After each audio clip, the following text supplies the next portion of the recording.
We're live. What is up, Nerd Nation? What is up, Riverdale fans? We are back with the Riverdale recap show. I know it's been a few weeks. We've missed you guys. We are doing season 2, episode 10, the Blackboard Juggle. I believe that's how you say it. Is it And juggle I'm or your host. jungle? I think it's Jungle. Okay, it But is jungle. as you hear the voice, ladies and gentlemen, my co-host is back. Chance Ellison, how's it going, brother? It's going good, man. Ready to talk some Riverdale. Let's do this. We are back, baby. We are back. Let's hope we still got it. Oh, we got it. Archie being a dumbass. Oh, we'll get to that later. Much later. Alright, so let's start off with, as we do, our pros. Chance, you want to start with some of your pros for season 2, episode 10? Yeah, of course. My first on pros, I like that the first episode of the season set the stage for a whole host of brand new interactions, which I think is really cool. Mostly because the South Side School, out of nowhere, just shuts down. Like, there's no explanation, no reason for it. They just go to school in the morning and like, oh yeah, school's closed. There's an What? explanation. I know there's an explanation, but like not to these kids. Like Yeah. if I were a kid in that school, I'd be like, I'd go there and be like, oh yeah, school's closed down. What? But when did that happen? Like, you can close the school overnight? Yeah. Like I fuck yeah, no, but how? Like that's like the fastest shutdown in the history of school shutdown. Whatever. But yeah, like this sets the stage because like all the serpents and Jughead now go back to Riverdale High. Makes you question why they even sent Jughead to Southside High to begin with, but nevertheless, and it sets the stage because now you got the serpents interacting with each other. You got the serpents, but the football players pretty much means it's kind of like the Outsiders if you had the Greasers and the Socias interacting close proximity, which this is kind of very much based on. And I think that's a really cool aspect of this episode. Mm-hmm. What about you, Hunter? Well, I'm going to start off with one. We only see him in, I think, 2 or 3 scenes, but Skeet is back, baby! He's back! Right. He returns! Skeet! So yeah, that's one of my pros. You know, the dude can do no wrong. Dude's a great actor, and he owns this row of F.P. Jones, man. He owns it. That is absolutely true. I agree. Totally. 100%. All right. Another one of your pros. Another one of my pros. It's something that comes towards the end, because if you saw our recap of the finale of the first half of season 2, you can know I was kind of sour on it because the Black Hood kind of amounted to jack shit, and the show thought they got a pass on that, and it looks like they're kind of acknowledging that because at the end of the episode, Archie, who suddenly meets this new FBI agent out of nowhere, and we'll get to that later. He's an FBI agent out of nowhere, and he asked this kid for favors, which again we'll get to that later. But it's like at the end, he's just like, I think the Black Hood might still be out there. Pretty much means the show knows that that Black Hood ending made 0 sense and was anticlimactic as fuck, and it looks like they're attempting to fix that. I hope to just lead down to, oh no, that's Black Hood. No, we're good. Wait, what? I thought Spence had an airtight alibi. What the hell? Yeah. How does that make any sense? Man. Yes. How does that make any sense? Yes, we are back, baby. Airtight alibi is back. It's good to be back. We still got it. Yeah, I agree. I told you this. Episode 9, I did not think he was the Black Hood. I think the Black Hood was, set him up and forced him to do it to get caught so he can be scot-free. So another one of my pros is what you brought out, the South Side at Riverdale. It brings up a good dynamic. You get to see characters interact that you never thought you'd see before. The only thing that felt kind of weird was like half the school was against him, half the school was for him. Yeah, I don't know if it was weird or if it was kind of cool because he had like two different sides of the story. But to me, I kind of like the fact that when you put them in the same school, you get a lot of cool new interactions between the kids, between staff members, between everybody. Absolutely. And back to me. All right, go ahead Back with to your. me. Okay, this is gonna be hard because I saw the episode a while back. Can't remember what this was referring to, but can't remember what exactly. But there are a few lines in this episode in which the show, because like for lack of a better word, Riverdale is inherently ridiculous. Like it is. And I can't remember what. I think it's like Cheryl or Skeet acknowledged something. It's like this is stupid. I'm like, okay, you know what? I'll give him this. At least the show is self aware that they are ridiculous. And hey, look, when a show knows what it is, I can't really fault them all that much for this, especially because you have such ridiculous things going around. Just like the fact that we also find at the end of the episode that Mayor McCoy ultimately closed down Southside High in order for donations for her reelection, which you remember they actually got more. Yeah, they gave her money for reelection when they bought the drive-in land, which it begs the question. You're a mayor running seemingly unopposed in a small town. How much money do you need for a re-election campaign? Yeah. Who are you running against? What are you running for? You're clearly running for mayor again, and nobody else in this town is trying to run against you. So what gives? You don't need the extra money. You're fine.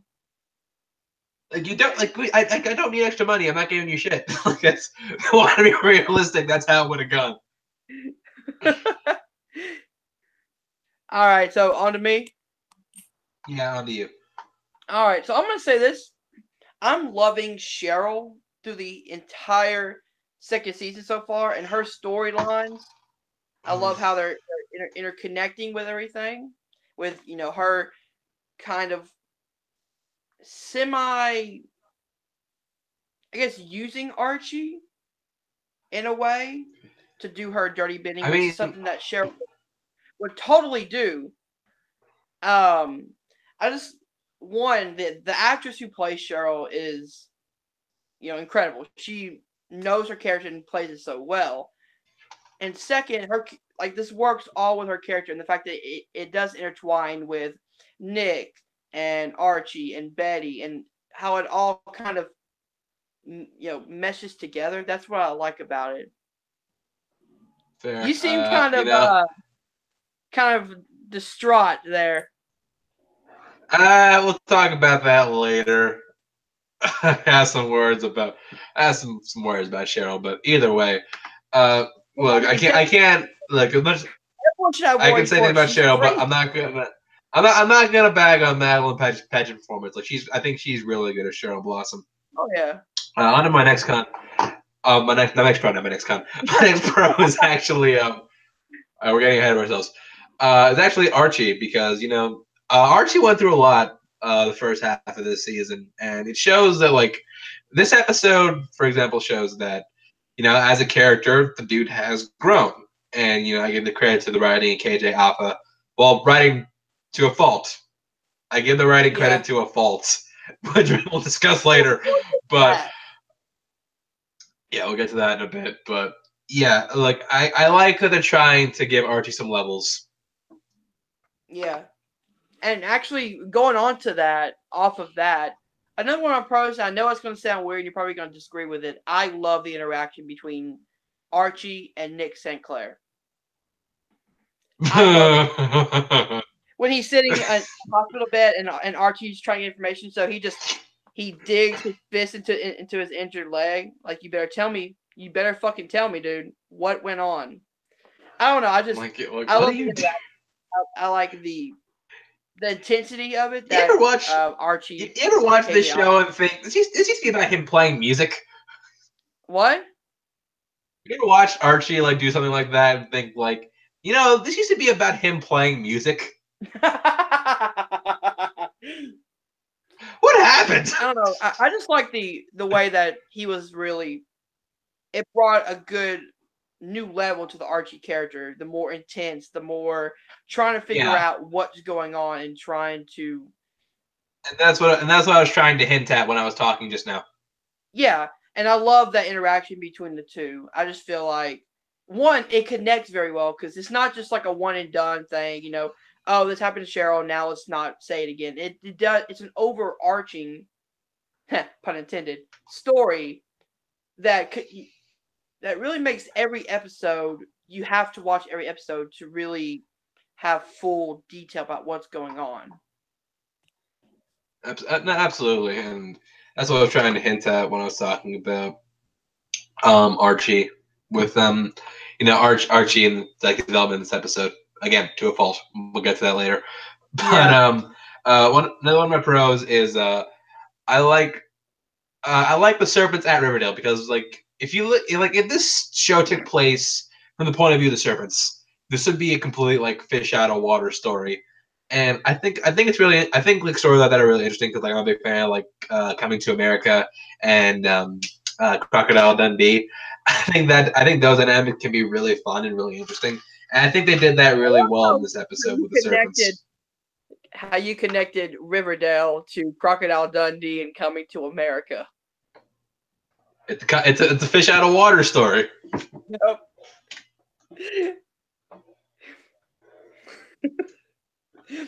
All right, on to me. Yeah, you. So my last one is I like the Betty storyline for this episode. I like her trying to figure out where her brother is, her trying to find her brother. And then we finally do get to see the mysterious brother, you know? The mysterious brother. Serial killer in the making. Yes. Stephen Avery. The ending was fucking creepy. Him just standing over a bed. Yeah, like this dude's gonna shoot Riverdale High. I just know it. He's gonna shoot up a school. He probably shoots porn, but we get into that later episodes. I know that was my exact same thought. Dude had a bed, and then he had a camera facing the bed. What do you expect me to think of? Yeah, I was like, what? What? What is going on here?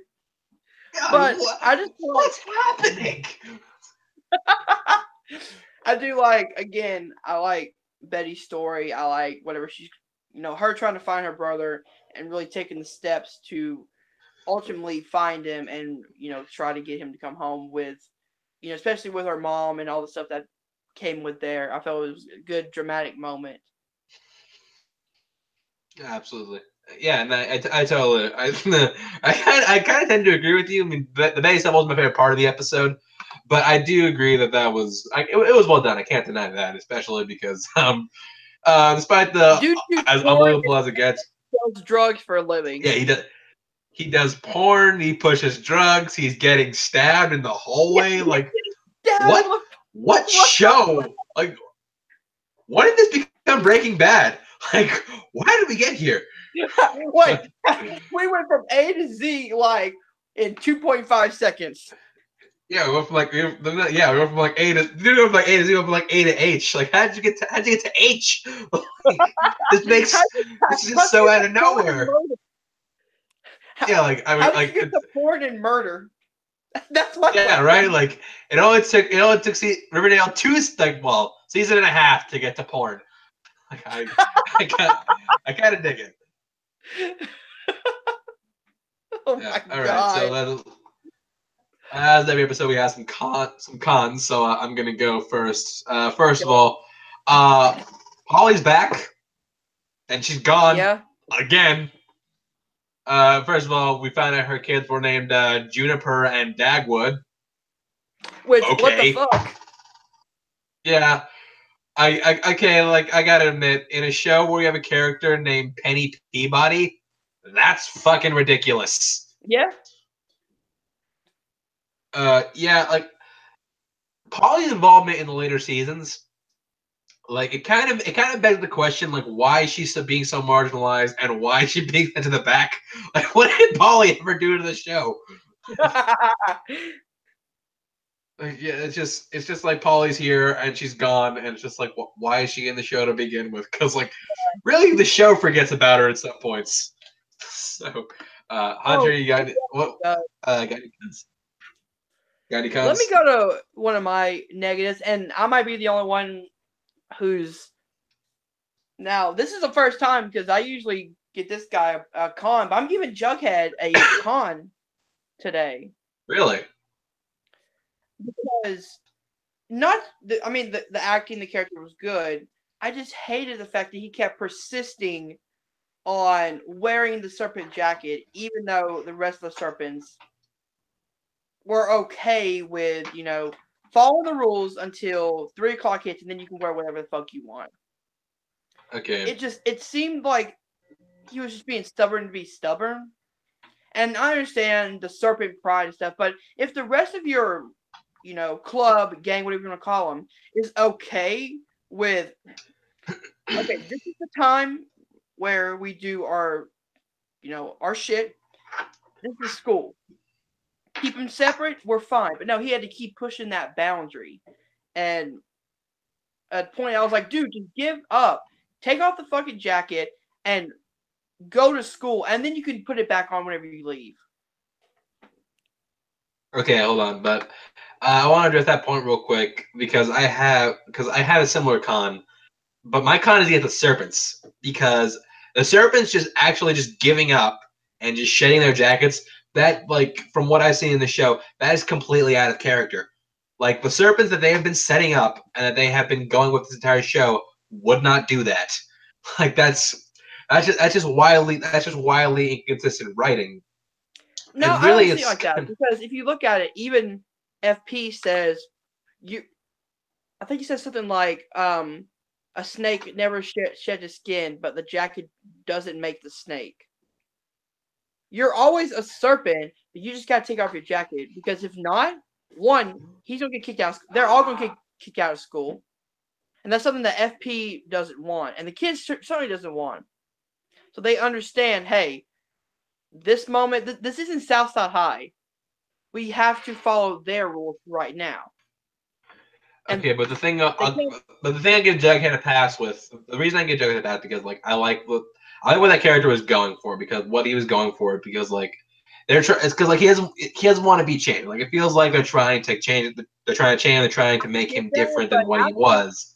I get that, but after the 5th time, it's like, was it dude, 5 times? It was like twice. Yeah. No, he kept coming back in with the jacket. At the beginning, he did, and then he did. It was not 5 times. I think it was like 3 or 4, actually. It was like twice. No, I think it was like 3 times. You're remembering this episode wrong. Whatever. Keep going. But after so many times, you have to learn, especially if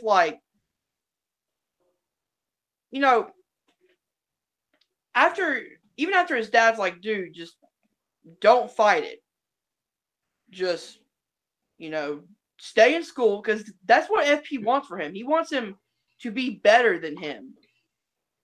And just the fact that he just kept on is what kind of got to me after a while.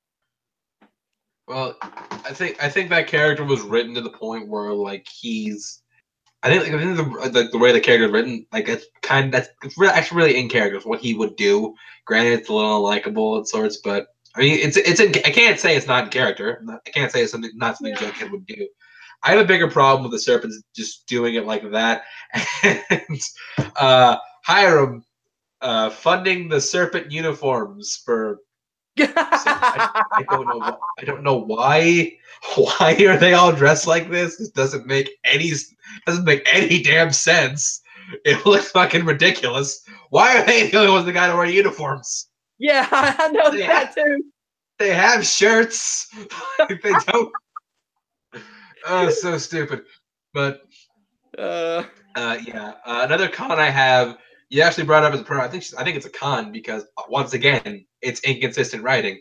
it's Cheryl, because if you remember the last time, Cheryl's like, "Oh, I don't need your stupid hush money," and he goes checking into the fire. This episode comes like, "Hey, Archie, want to pay Nick a visit and get some hush money for me?" It's like, what? And not to mention, like, I mean, granted, maybe she's out of whack because her mom went from like debutante to prostitute like that. Like, yeah. Well, that's actually that's I'm gonna disagree with you on the writing situation because you brought up the point that the reason that her mom is being a prostitute is because they're losing their money, they're losing their wealth, so they're gonna take any money that they can get.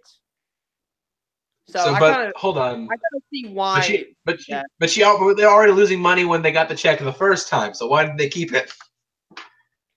Because I mean, that was like what, about 2 days after the incident happened. Yeah. I mean, she was probably still in shock about what happened. Wasn't thinking clearly. Now, when Archie comes to her asking for the help, she realizes, hey, I'm in the right mind. I can get money out of him, and I can use Archie at the same time. So why not do it? I just think that I think you're excusing really poor character writing, because like it's essentially like going out of character. Which, when you're like writing for a script or something, when you're writing a script, that's the one thing they always tell you. Like, everything the character does has to be something they would do. You can't break character for the sake of, plot demands it. Break her character because she was still somebody who would use and backstab people. That was her character from season 1 into halfway through season 2. But where's the backstabbing? Like, she said to be like a double crosser, but where's the backstabbing in all this? Well, not really backstabbing in this episode, but I mean, she's been known to use people. She's been known to, like, have people do her bidding for her, which is something that, is still in character for her to do. I mean, she used Archie. She blackmailed him pretty much to do this because she has the photos of him kissing Betty. So that's something that she would do.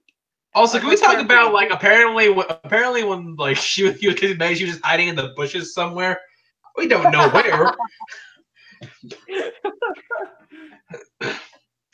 But it's not out of character. I'll admit the writing was kind of weird, but it wasn't out of character for her.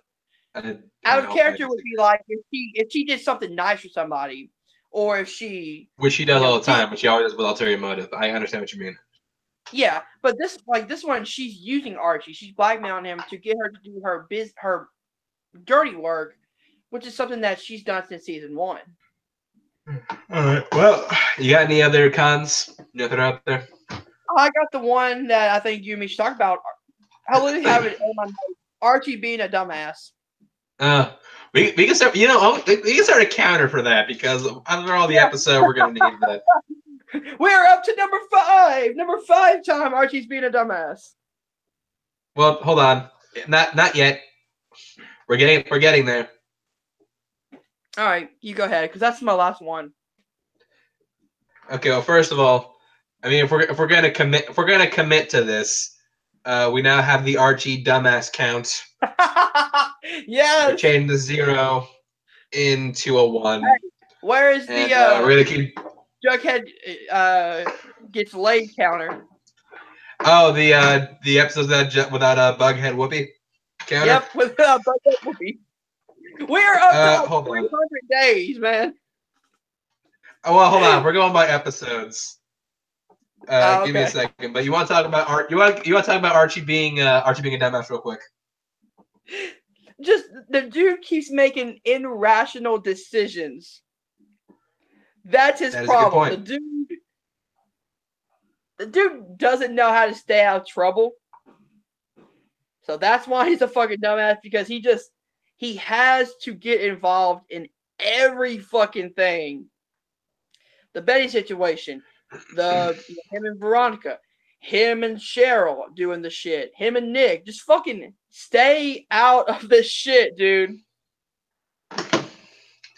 Yeah, all right, I see what you mean. Yeah, that. Oh, yeah. Well, we started counting for a reason, folks, because it keeps coming.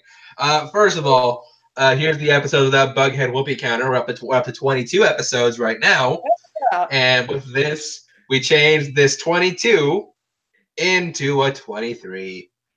Granted, they're not together right now, but the counter still stands until otherwise. So, if they never get back together, we might keep counting forever. So, who knows? It's gonna be up to 100 days, ladies and gentlemen. We reached a milestone. 100 episodes without Bughead sex. Who'da thunk? Well, technically speaking, Archie has like 3 sex scenes with the same person. Yeah, three sex scenes in the same episode. With the same person. With the same person. It's ridiculous. Like hashtag give it up, Betty. Hold on. I'm sorry. This. Oh my God! You're gonna start a hashtag. Yeah.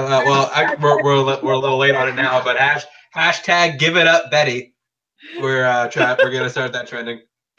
Trend right. It's been hilarious. We actually did this. Dude, have it start trending. Trend it everywhere. Trended. All right. Anything else you want to bring up? Anything else you want to bring up? I mean, if you want to go into more detail about why Archie's a dumbass this episode. No, well, we're gonna be saying this a lot over the next couple episodes while we catch up. So bear with us, folks. But anyways, let's talk about some theories for this season. Granted, we have no idea where this is gonna go as of yet. It seems like they're building to something. I just can't tell what. First of all, we're building up to. It seems like we're building up to. Hiram Lodge is a big part of it. Who? Well, first of all, we didn't bring it up, or I did. We did very, very briefly. An FBI agent from out of nowhere just approaches Archie of all people. It's like, hey, we have suspicion that Hiram Lodge is doing crime. To which you think Hiram Lodge evil? Nah. No, man. What kind of guy who has meetings in which he wears a jacket with the collar turned up would be up to no good? Come on. It's Mark Consuelos, man. The dude's the nicest person ever. Who doesn't trust good old Mark Consuelos? I know, right? Yeah. Hey, man, he was in 9 Lives. He was in 9 Lives. He was in 9 Lives. He was in 9 Lives. That's correct. And oddly enough, he is not the one. He is not the one in that movie who had a destroyed career soon after. Yep. Oh, damn. All right. Enough 9 Lives jokes. But yeah, to the ability of something with Hiram Lodge. With Hiram Lodge, possibly maybe a town takeover. Who knows? Another thing they're building towards that I've kind of noticed at the end when Betty brings a chick home, Hal is just staring at him, and it gives me the sense that at least my interpretation of this is I'm getting the sense that Chick might not be Hal's kid. Yeah. It's possible. I could definitely see that. Do you think there's a possibility that she's actually, because we do know from previous episodes she has history with what's his name? Skeet Ulrich. Fuck, FP, that's his name. You think it could be FP? I'm asking, do you think it could be FP's kid? I mean, the dude's selling drugs and doing porn. It's possible. It's very possible. Any other theories you want to throw out there? I'm gonna say it again. The Black Hood is not who we thought it was. He will be back. No shit. Yeah, they'll definitely bring him back soon, and I hope they really go with the situation of he used that guy as a plant to throw the cops off of his trail, and then he starts slowly coming back, terrorizing Riverdale again. Because to be honest, the Black Hood was a really good storyline that they were going with. I don't want it to end on that kind of a down note, you know? Yeah, that's true. All right, well, I think that does it for us right now. You want to plug anything? Well, hold on. I'm going to agree with you on the fact that I don't think what's his name, Check? Who? Is the brother's name Check? Chick. Yeah. I don't think he's Hal's kid. I don't think so either. I'm not gonna say he's FP's kid, but it's definitely not his possibility. Kid. It's a possibility. Yeah, let's cut it out here. Just check out Patreon, patreon.com/FilmNerdTV. Like, share, subscribe to Film Nerd TV, and join us. Hopefully, sooner than 4 weeks. Join us next time for season 2, episode 11. Chance. All right. Yeah. Also, I'm Chance Ellison. Thank you for watching. Check me out on Twitter and Instagram at ChanceWars91 and on YouTube at Chance the Critic. Thank you for watching. We'll see you next time. Till then, goodbye.